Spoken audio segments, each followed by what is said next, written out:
Disclaimer. This content is published by Global Miranda Minor Group LLC, FZ, a Dubai-based entity. All information is for educational and informational purposes only and does not constitute financial advice or investment solicitation. Crypto trading involves substantial risk and may not be suitable for all individuals. Always do your own research. This material is not intended to market, offer, or promote securities or financial products to residents of the Philippines in compliance with the Securities and Exchange Commission, SEC, of the Philippines.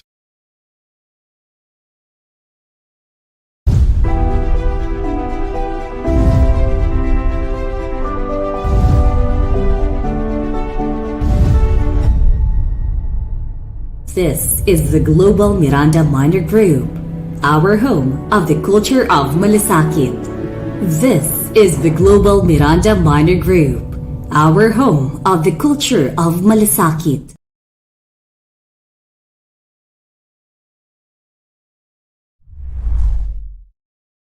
Subscribe, like, follow, and share. Sige na please, Kamiranda.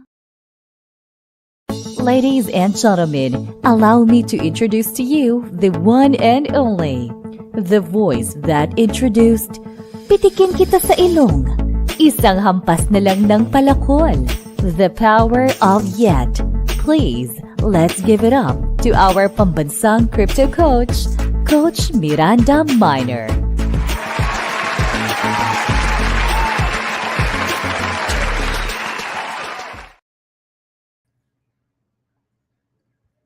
Hello, Kamiranda. Welcome to another edition of our cryptocurrency technical analysis, fundamentals, exclusive interviews, and everything about crypto all in one channel. My name is Coach Miranda Minor, streaming live here in the Philippines and talking to the global Kamiranda all around the world. Our topic for tonight is very important because, as you guys would have recall, we have been inviting VIPs in our show, subject matter experts. We have had a couple of CEOs in our show, including CEO of Trust Wallet, CEO of CoinsPH, who used to be a former CFO of Binance, and a couple of more CEOs in the show, which I believe will be important for us to be able to have a very meaningful discussion and understanding of cryptocurrency as a whole.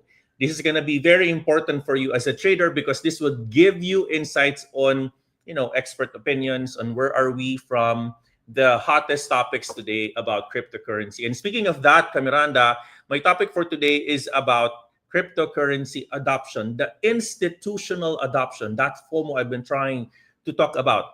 A couple of insights before I introduce my guests. As a matter of fact, based on the most recent article from Thomas Murray, the article was about institutional adoption of digital assets in 2025. It reads that this has been accelerating rapidly in 2025, while crypto have historically been met with skepticism and scrutiny. The technology behind the asset is now recognized as a legitimate force in the financial sector. Awesome. In another article, Kamiranda, we have been seeing, according to the news or article from Chain Analysis, that according to them, most recent article suggests from January 23 to August of 2025, we have been seeing a trend. There is a growing integration of traditional finance and cryptocurrency markets, very evident in the US and also in other parts of the world. Over the past year, two particular segments have shown strong growth, including tokenized money market funds and Bitcoin and spot crypto ETF. So technically, if you're going to notice, I'll just kind of read a little bit of information here. The AUM of these tokenized assets funds nearly quadrupled over 12 months, from approximately $2 billion in August of 2024 to more than $7 billion in August of 2025. You are listening to Coach Miranda Minor in his daily crypto life. So on that particular case, I think it's important we kind of, get to have some individuals that can give us insights on what's happening, Coach Miranda. We have been seeing a lot of important updates in the market. As a trader, is this a sign of a prolonged bullishness in the market? Is this something that we can potentially use as, a signal no, or talk to us a little bit about what's happening in the whole world. And there's no one better to talk to us about what's happening in the institutional space, none other than my guest for tonight. My guest for tonight is the CEO or Chief Executive Officer of Phemex. No, he's actually based in Italy, and I'm very proud to have him in our show, as I am with all of our other guests as well. Without further ado, I would like to introduce to you my guest for tonight, Federico. Hey, Federico, how are you? Hello, everyone. Thank you for having me. It's great to be here. Great intro. I hadn't seen that graph recently, so it's good to see the institutional adoption growing. My name is Federico. I'm the CEO at Phemex, based in Italy, as you previously mentioned. We're an exchange, like a hybrid exchange between centralized and decentralized, currently expanding with more trading pairs, more on-chain opportunities, and trying to offer our clients the best opportunities for them to trade and invest.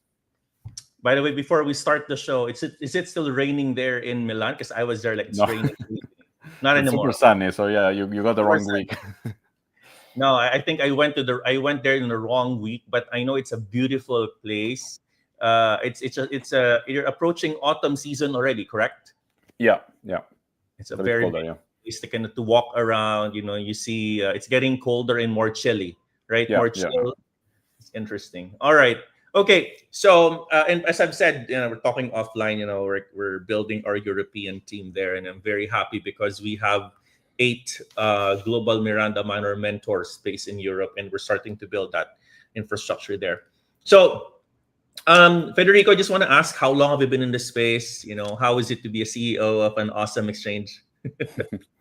So I've been in the space since 2019, late 2019. I consider myself still new in the space, although I realize now that it's been quite a few years.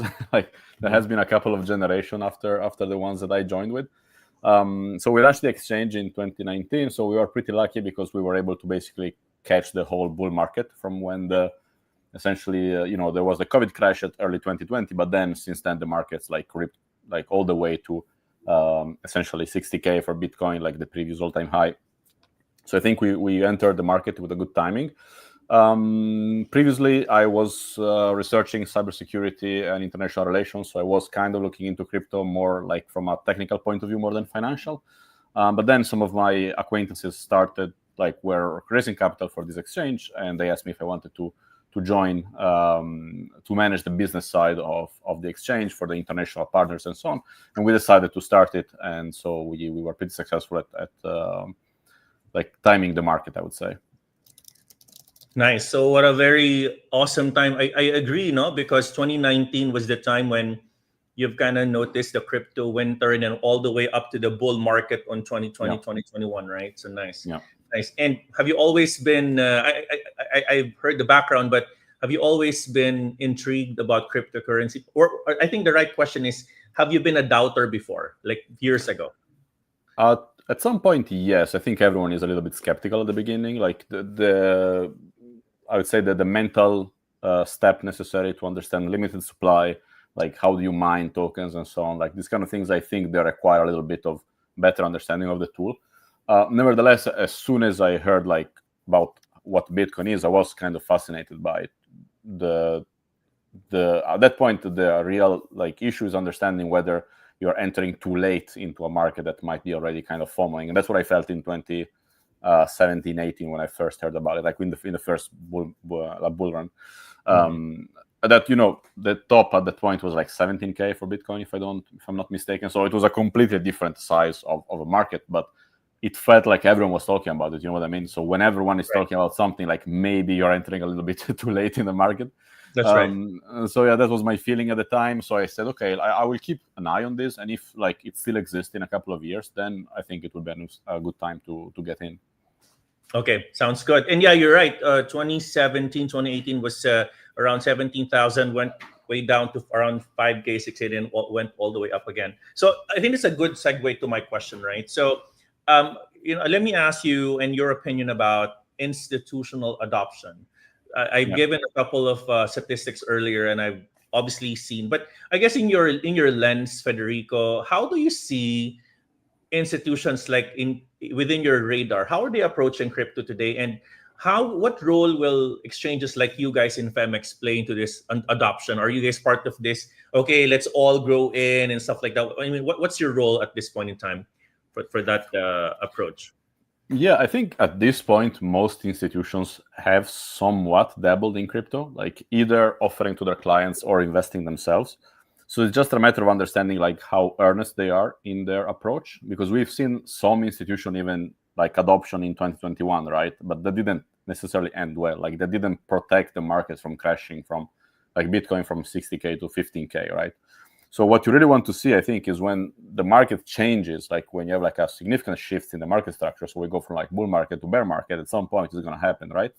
So that's when you want to see, okay, who's sticking around. So certain vehicles such as ETFs, I think will help maintaining like a more stable market structure as opposed as before.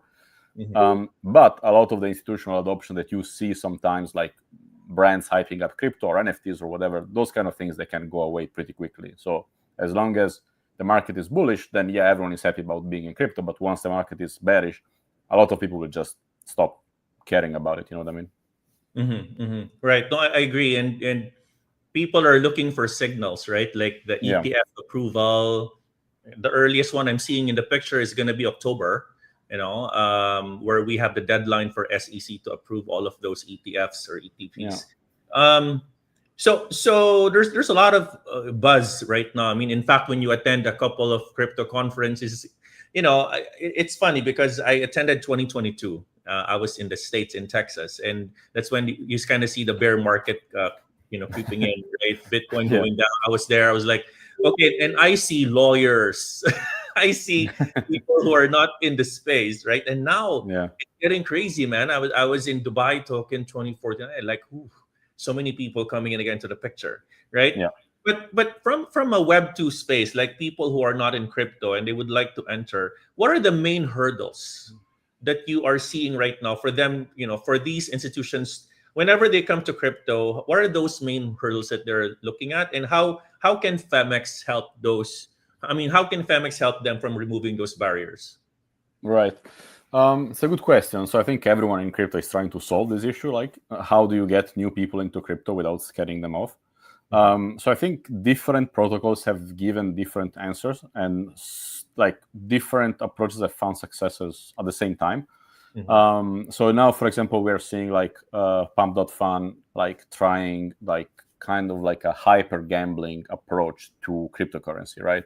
So you have meme tokens that are like circling very quickly one from another, right? Like the rotations from one token to another have never been faster. If you look at how quickly tokens are generated on Solana, right?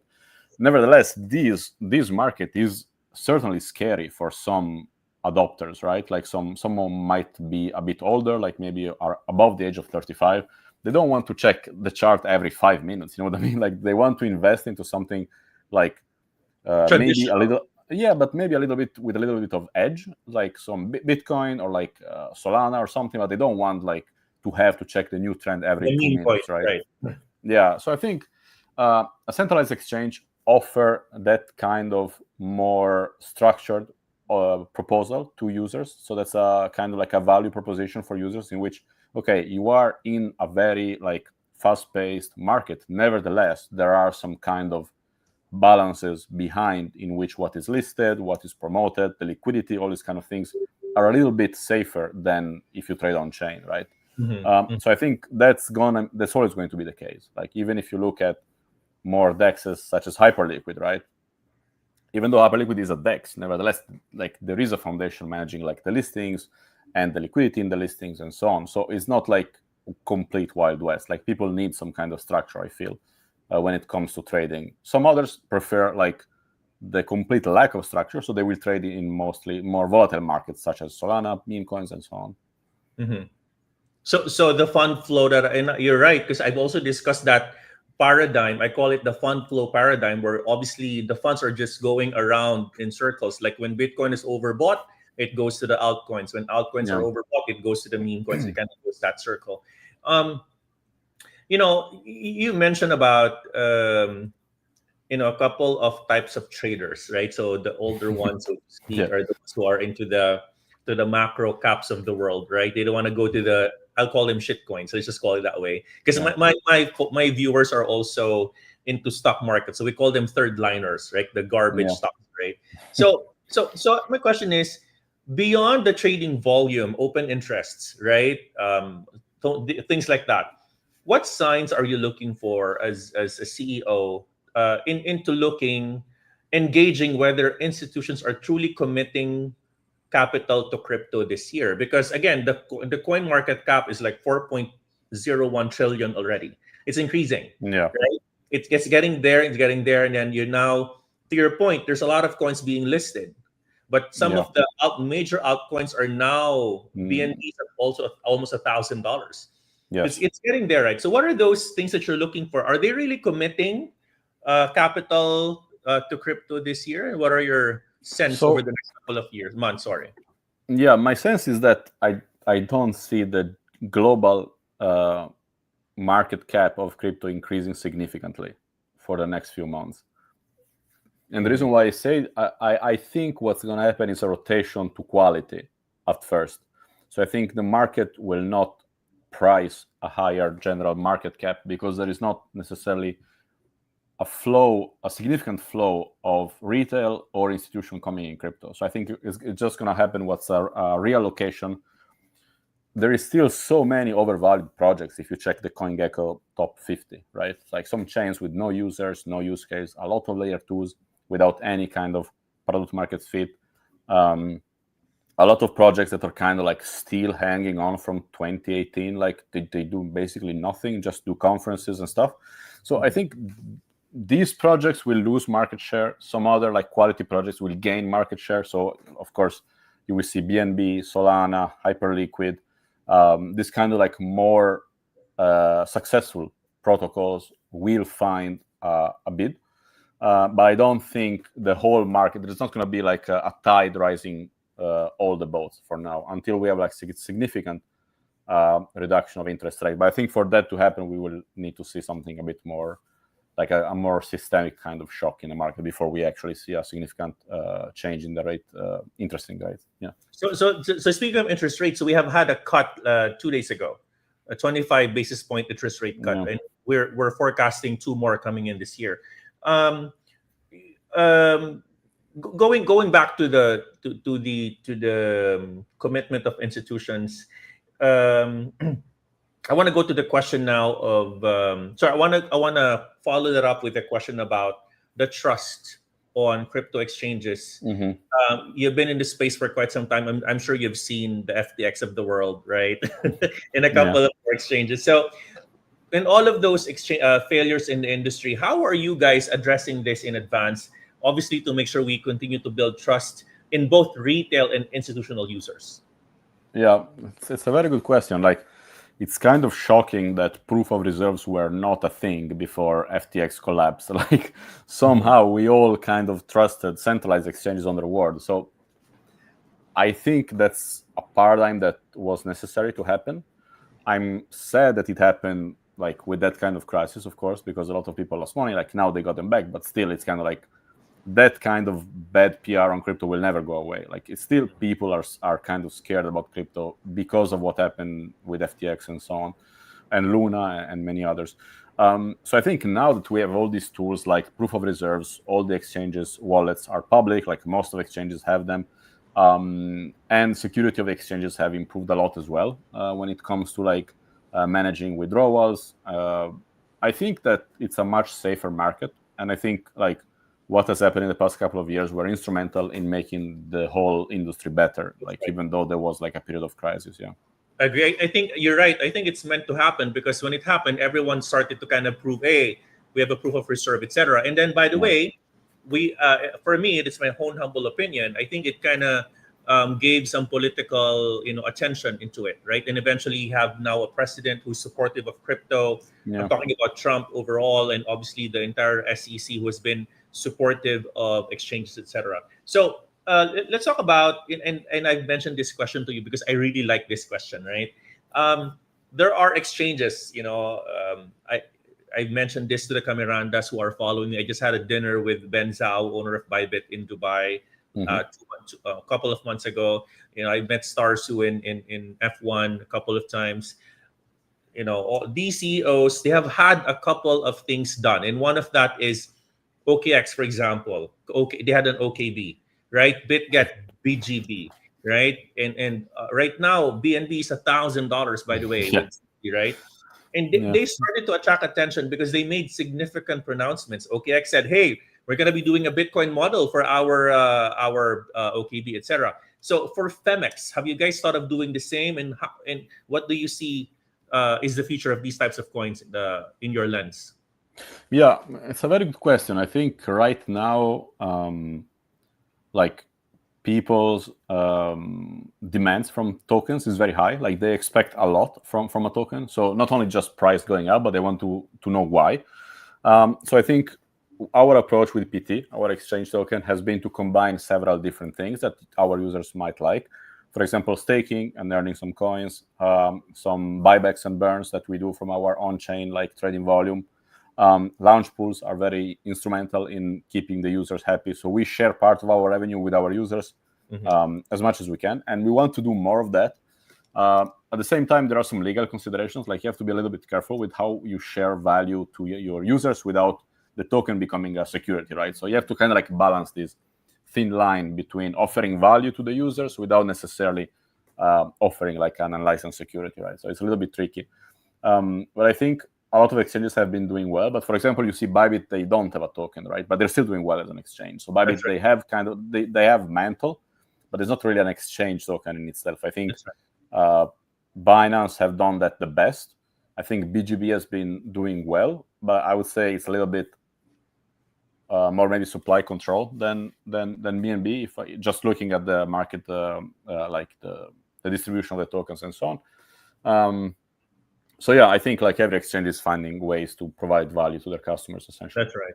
No, you're right. I recall BGB pumped because they said they're I think merging their DEX and yes. their CX, right? Yeah. For OKB, it's because they're limiting to 21 million, etc. So Phemex token or PT is obviously the token of Phemex. So what are you saying? I mean, what you're saying is if you have Phemex token, you kind of get some rewards. Is that what you're saying? Yes, we try to provide as much value as possible to our holders, whether it is launch pools, launch pads, staking rewards, and then like reducing the inflation of the token with buybacks and burns. We try to make it kind of as a safe investment as possible because crypto exchanges are very safe companies to manage. Like they have a very steady revenue. I think compared to most protocols in crypto, they are more successful, like in terms of generating revenue. It's just that people have no way of accessing this revenue, right? That's right. That's right. Understood. Okay. So speaking of exchange, right? So there's a different strategy on listing tokens in each of the exchanges. I'm just curious. You've seen AI as AI and blockchain. The intersection is very, very interesting. And by the way, Camiranda, if you're excited, and I think you also want to join the conversation, I'm giving you the chance to become the second host.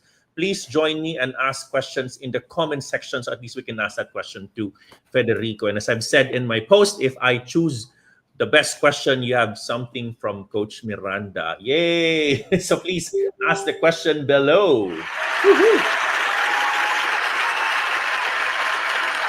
All right. So with AI and blockchain increasingly intersecting, is there a way for Phemex to leverage this trend? Are you listing more AI tokens? How are you guys using this trend to leverage in your exchange?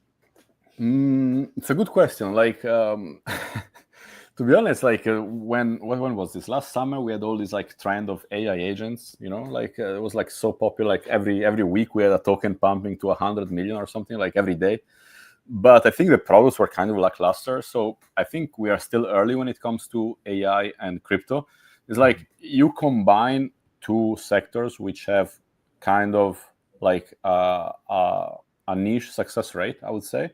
So the probability of being successful both as a crypto project and as an AI project, I think it's very, very small. So I think people like started kind of like trying to spraying and praying among a lot of different projects, and none of them really delivered. So even the ones that had a little bit more structure, like Tau, for example, I think that the token price has been a little bit underwhelming for most of the holders.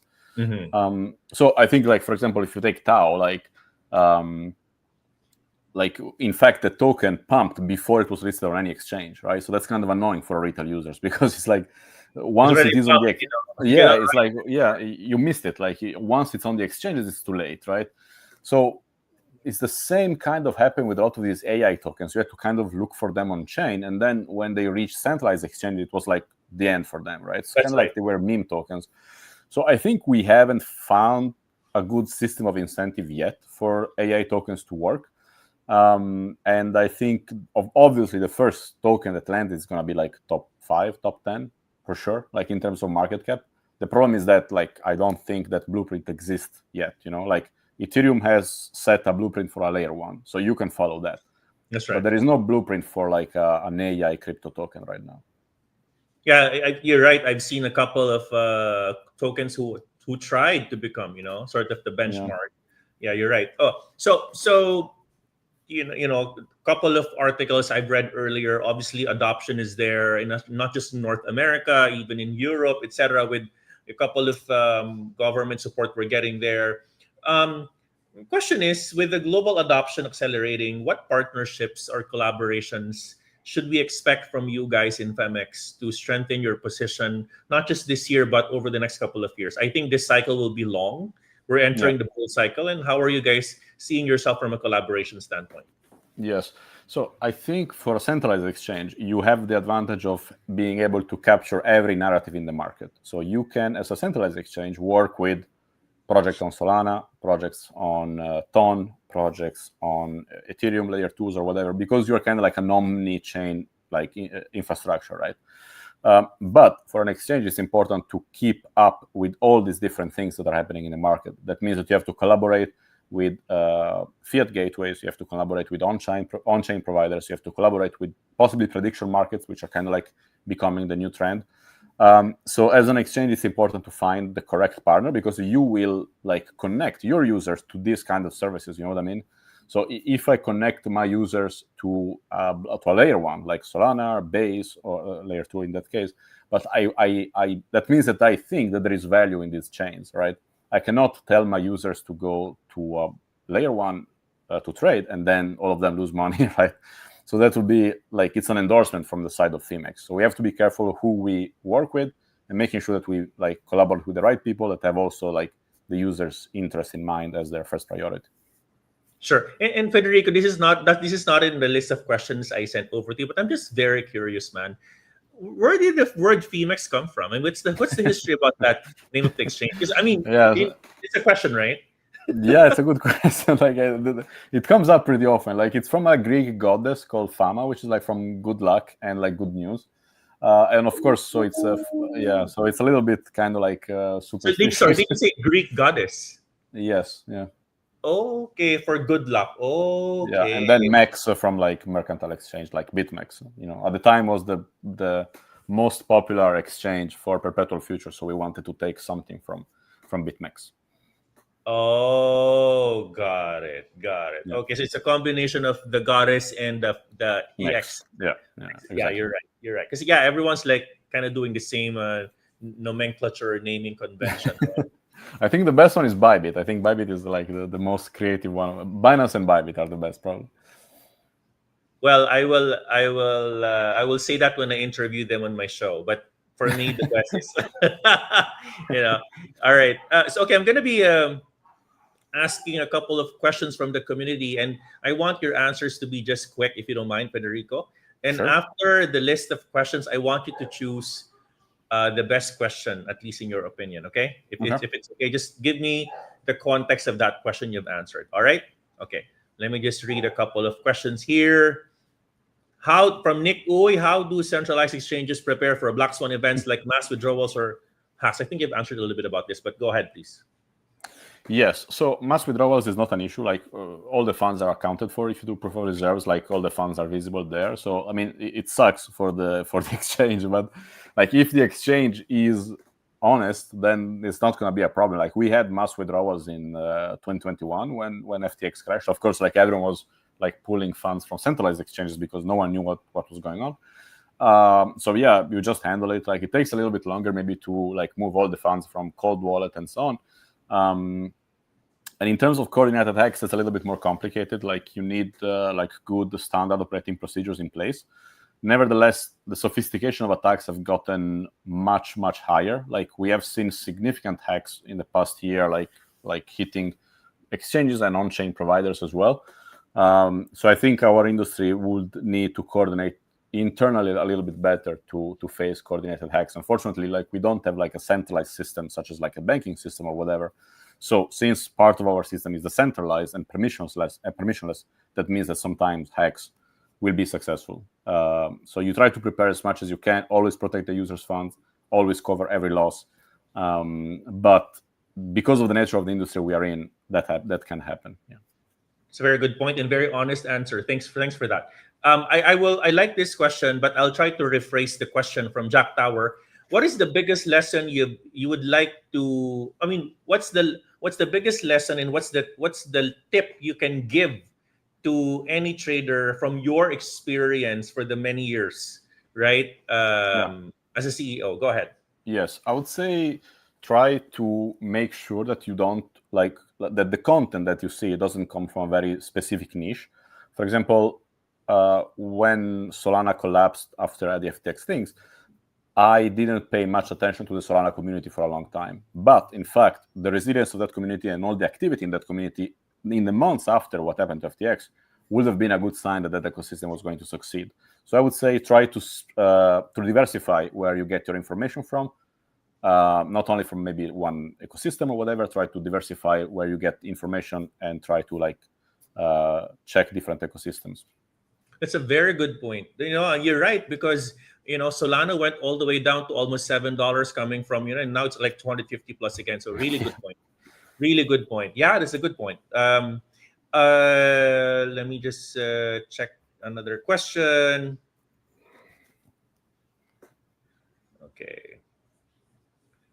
Okay, some of them are very, very educational question. I like this. It's like a beauty pageant question. In 5 years, what will make Phemex stand out as the most unique home for traders? Wow. Yes, I think in 5 years, Phemex will be kind of an everything app. So you will be able to like trade crypto, trade stocks, prediction markets, earn programs, savings, credit card, all these kind of things. You will just need one app and you will do everything. And I don't think Phemex will be the only one. I think every app will be able to do all these things together. Very nice. Very nice. Okay. So yeah, you're right. Because again, as a trader, you want everything all in your application, right? You want the on-ramp, off-ramp, the multiple, we need to less customer effort, or we need to lessen traders' effort. Right? Yeah, that's absolutely true. Yeah. I want to ask this question to you. So you look, I would say, relatively younger than me, because I'm like mid-40s already. In your experience, just maybe give a lot of young men and women are listening with us right now, and you are in one of the most successful positions in crypto today. Give us a little bit of personal tip to be successful in crypto from a career perspective. And it's a hobby for you. You know what I mean? Yes. I think it's a good question. Like I think in your role right now. Go ahead. Yeah. I think the best way to succeed in crypto is combining a mix of working in crypto and investing in crypto. For example, for a long time, I didn't myself invest much because I was working in crypto. But I think the best way to connect with people is when you either work with them on a project or you both invested in the same project or you are collaborating on it. So I think the best kind of connections you can build in this industry is by being active in a specific community, whether it is Hyperliquid or Solana or like Ton, Sui. Just try to go out there, maybe do some things for free at the beginning, but just show you want to be part of the community, and you will meet like-minded people, and some of these people will be successful, or you will be successful, and you can help each other like be successful in this industry. So I would say combination of like doing some work, doing some investing, and joining a community and meeting people. 100%. The mind shares is crazy when you're inside. It will really enrich your knowledge, not just on trading, but in all other aspects of community building. Let me just try to greet a couple of people from Middle East. Hello, Kuya Ryan. Good evening, Camerano. Shout out to all Cameranos in the Middle East. All right. Give me a second. Okay, I think just one more question. Some are very, very okay. How does Phemex give me a second plan for decentralized perpetual? I like this one. Yeah, it's a good question. So until a couple of years ago, like it felt like the technology was not there yet, but now we are seeing like more kind of experiment being successful in that direction. Hyperliquid being the best. I still think there are some questions to be answered about real decentralization. Like if you look at all the decentralized protocols such as Hyperliquid or DYDX or GMX or Aster, like the Binance one now, I think all of them have a degree of centralization, whether it is on the order book or like the validators and so on. So I think the tools are almost there. When they will be, we probably just move to fully decentralized exchange. Like there will be no point in being a centralized exchange. But for now, some users still prefer to have like centralized structure. You sign up with the email. You don't have to worry about custody, this kind of thing. So I think people still want kind of a little bit more security than just having to deal with the DEX. All right. Wow. Really good. Really educational. I would like to ask you a couple of very fast questions. Federico, question. Just give me a second. I'll just go on a quick stinger break, and when I come back, I'm going to be asking you some very quick questions from my end, if it's okay. All right, let's go. Quick Yeah, commercial. Miranda. Subscribe, like, follow, and share.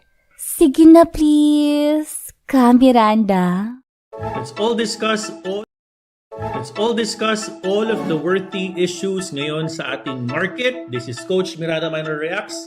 Tutok na! All right, you're still listening to Coach Miranda Minor. We have in our show the Chief Executive Officer of Phemex, based in Italy. His name is Federico, and we've been learning a lot from him as regards to his expert opinion on institutional adoption. And if you are new to our channel, don't forget to click on like, subscribe, and of course, follow Coach Miranda. Smash the like button. Kamiranda, type number 1 to our global Kamiranda viewers. Type number 1 in the comment section. You are listening to Coach Miranda Minor in his daily crypto live. All right, I'm gonna be bringing up back a good friend of mine, Federico in Italia. Buongiorno. Kamusta? Kamusta? See? Hello? I always hear the word ciao ciao there, you know? Yeah. Right? Or Sevos sometimes. Yeah. All right. So, yeah, a couple of questions. Number 1, do you have Bitcoin? Yes, it's my largest holding. So, yeah. Yes, of course. Number 2, if I'm going to be asking you, what is your largest holding on altcoins? On altcoins, so it's either not a financial advice, Kamiranda. Yeah, okay? Yeah, it's either Ethereum or Hyperliquid, but it's close. Okay, if I may ask, can I ask you why Hyperliquid? So when I see a successful competitor, I try to invest in them in one way. You know what I mean? Because it's like a hedge on my own job. So it's like if they do well, I'm less sad because I invested. So it's fine. Yeah. Sorry, so that's a very wise advice. Yeah. Seriously, it's an aha moment, right? If someone's a very good competitor, you invest on them so they become a hedge. Yeah. Wow, that's a good one. That's a good one, right? Well, I also have hype because obviously the fees in their exchange, obviously it's competitive, right? Yeah. Okay. So how about so those are really good ones, right? If you're gonna be going back 15 years ago, would you buy pizza and become No, yeah, I'd scream at my parents to put everything in Bitcoin. Yeah, that's what I would do. Yeah. No, it's interesting. In 2016, I saw the news. Like a Dutch family sold their entire house to buy a Bitcoin. In 2016. 2017, if I'm not mistaken. Yeah. Okay. Like an entire family from a Dutch family who sold their entire house. Yes. I think I remember, right? Oh, yeah. Yes, I think the guy's a YouTuber or something. Yeah. Everyone was saying they're crazy. and sometimes being crazy is not bad. You know what I mean? Kind of not going out with the flow, right? All right. If you're going to be going, so 15 years ago, what you're saying is you'll scream to your parents and buy Bitcoin. Yes. If you are not a CEO of Phemex, what would you be today, bro? Today, Yeah. it's a good question. Like, it's the only job I ever had, so it's hard to, to imagine something else. Like, Because people ask you, yeah, go ahead. like, I enjoyed academic research a lot. Like, I found it very interesting, but at the same time, like, it's so much more fun to be in an industry, like to really work like in business. So I think I would be still in business in some way. Yeah. Interesting. Hey, before I let you go, I want you to remember what's the one of the best questions you've answered earlier today. Yes, I like Marjorie's question, the last one about the 5 years plan. Made me think about what to do in the next 5 years. So it's been useful. Hey, Marjorie, because you are a YouTube member, I know your YouTube handle. So please, can you get a screenshot of your YouTube handle and then email it to me, Coach at Global Miranda, then get ready for your reward. Congratulations for that awesome question.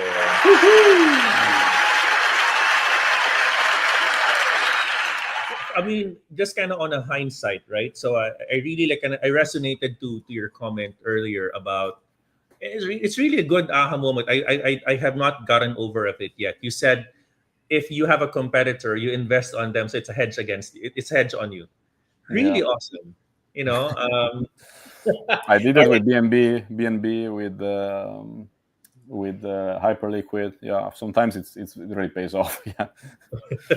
You know, you're right. You know, I gotta invite the leaders in Hyperliquid on my show today. And I'm gonna be Tell them, asking. yeah, tell them to buy a my token then. So, All right. Hey, I really enjoyed the show, man. I appreciate it. You know, I would like you to take this chance to have our Camiranda community follow you guys in your social media channel and get to know more about Phemex. Please go ahead. The floor is yours. yeah, if you guys want to keep in touch on X, my handle is Federico0x. Still old school Ethereum name, kind of. But yeah, that's where I'm most active. So if you shoot a message, I'll always take a look. So if you want to follow me there, I'll be happy to answer any questions or like suggestions. I like very much being in touch with traders and the users of the exchange. Absolutely. So I would like to highlight the profile. There you go. Follow Federico Zero Thank you, X guys. of Pemex. Follow him and you know get to understand the things that he is posting and learn. And obviously, I really like Twitter. This is well Yeah, X. This is where yeah, you can get to learn even the rumors. You know what I mean? yeah. I think So it's the best socials for crypto. Yeah. it is. It is absolutely not LinkedIn. No, for sure, no. I never check LinkedIn. Yeah, who uses LinkedIn? I remember like I saw a post from what's this? Was it Elon Musk who said like who uses LinkedIn? Anyways, Yeah. hey, I appreciate the time, bro. Have a very good, pleasant afternoon there. I wish you all the best in Phemex and Camiranda. Marjorie, please email me of your handle so I can get to see it was really you, and then we'll have you your 1,000 peso award. Yay! All right. Ciao, Federico. Have a good one. Thank you. Bye Thank bye. you. Bye bye. Thank you. That's it, Camiranda, an awesome guest for today. I really learned a lot from the man. I mean, it's rare that you kind of get to hear awesome words from the CEO of a of one of the international exchanges today. What I really like about and let's kind of reflect on this. Is I like what he said about if you have a competition, invest on them so it's a hedge against, especially if they're really doing well. Because like sometimes, Camiranda, when we are very successful, we're always like focused on like this direction, right? And if someone is doing really well, it's an awesome investment diversification advice, And what also resonated with me is obviously being a CEO, right? The advice that he had, obviously, um, validate your sources, of information, right? Like he mentioned something about the Solana infrastructure. Obviously, it failed, and then FTX was the problem, and eventually they came from zero to hero, right? I mean, yeah, people were fearful on the drop of Solana, and eventually people who trusted and bought at the bottom are like millionaires right now. No, so I think it's a really good insight. And this show is not to promote nor ask you guys to create an account. And Phemex is really to understand, the lens of an expert, subject matter expert in the industry. And if you would like to learn more about them, please visit their socials and follow Federico in his social media channel, in Twitter. It has been awesome night, Camiranda, and I appreciate all of you watching our interview. Watch out for more massive interviews to come in our show. We have a lot of more guests who are also chief executive officers in our show. I'm not sure if I can claim the fame. Tell me if I'm saying it correctly. I think I'm the only show in the Philippines, or not but a Filipino rather, that was able to interview big personalities already. Or, well, maybe I'm just one of the many, right? I'm not claiming the only one, but one of the few channels that can interview big personalities. And we really curate. No, we are very careful on curating our guests because I don't want to FOMO you guys. Because it's not how our show is going to be run. No, marami pa po. There's a lot more that we're gonna be inviting in our show. So please, make it a point to watch Coach Miranda interviews. We're gonna be learning from the best people in crypto, and I think it's important we learn from them so we don't commit their mistakes. Sabi nga nila, there's this famous Filipino saying, "Learn from your own mistakes."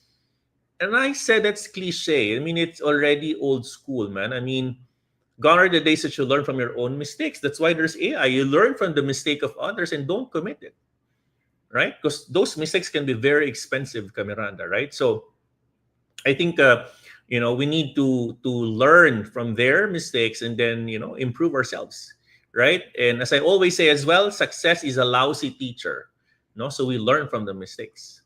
And if you are a young man today in your mid-20s or late 20s, this is a perfect show for you because I want to grow. And even if you're a young woman, right? I want to grow your mindset, your lens to become even prepared when you hit my age 40s. The next 20 years of your life will be very crucial. And I want you to invest those times on learning. Mabilis lang, 1 hour a day. Invest that to Coach Miranda Minor. Ang galing mo talaga, Coach. All right, you are still listening to... You are listening to Coach Miranda Minor in his daily crypto live. Maraming salamat po, Miranda, for... give me a second. Maraming salamat po, Miranda, for listening to our show. And again, congratulations to all the Miranda who has learned another lesson or something new today, Miranda. At maraming salamat po. Please don't forget to click on like, smash the like button, at maraming salamat again. Shukran.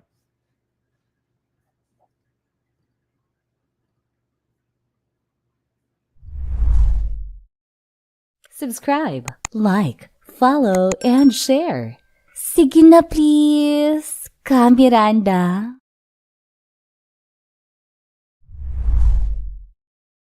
Subscribe, like, follow, and share. Sige na please, Kamiranda.